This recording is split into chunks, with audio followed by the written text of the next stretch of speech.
Darakal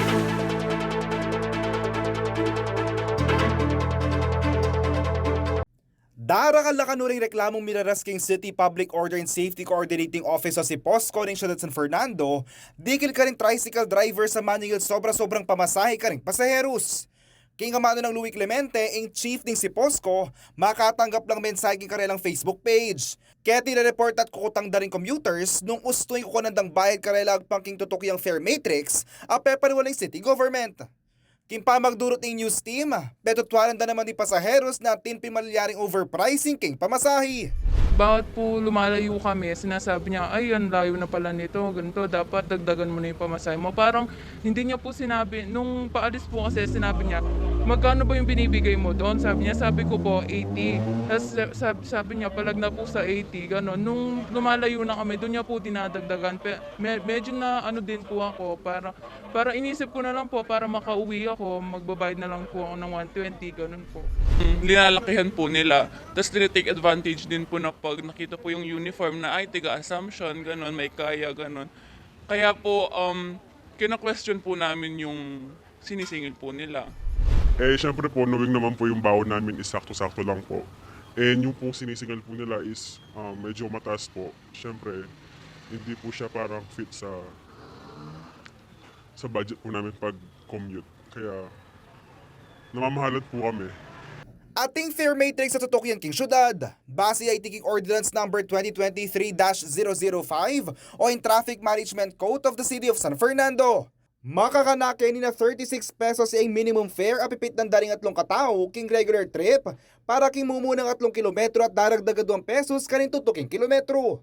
Para naman king special trip, 36 pesos yamu naman ang base fare para king mumunang 3 kilometro at 6 pesos naman king katuking kilometro.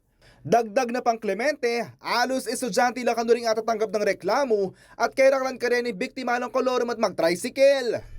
Actually, that is the challenge kareng aliwang mamasada, especially karet ang kolorum. Uling, siyempre po, kolorum la, alalang tutok yan na reglamento, o din talagang pagkasakitan may. Pero, then, patse may dakapla po rin kolorum, kendalan, antimano po ma-impound niya yung karelang tricycle. So, dakal na kami naman po impound, especially last year. So, ngayon po kanyan, hot issue yung ngayon king syudad yan, anyay kami, at iking schedule po kanyan king Sangguniang Panlunsod under Councilor Reden, Halili, pisasabihin nila ping kanyan din, nung makanano nila nga solusyonan. Makipagdialog ula rin kanu karing miyayaliwang eskwela ban pasik na nga ning pamisopan king information dissemination na karing rehistradong tricycle mo dapat sakit at alipayag king ekstrang bayad.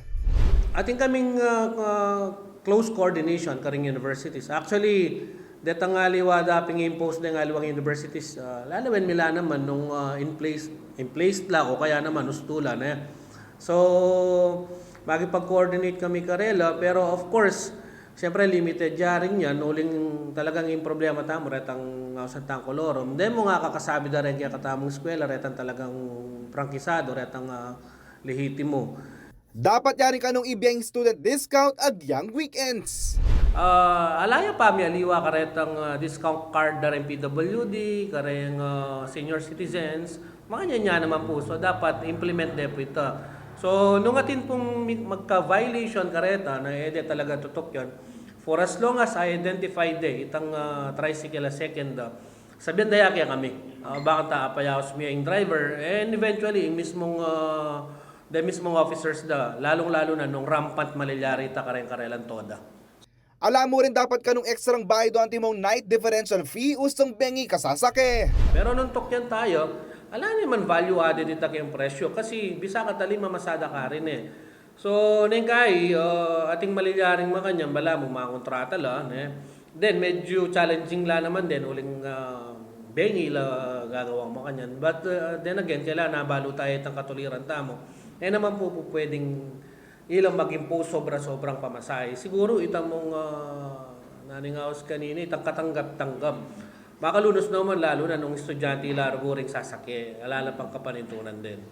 Color-coded la kanu at atin lang registration number makapakat ka rin tricycle units kaya syudad. Anya naman kapag may report la, kararagling apan tunat payawas na yung tricycle at pagmulta na lilalagpas ng 5,000 pesos.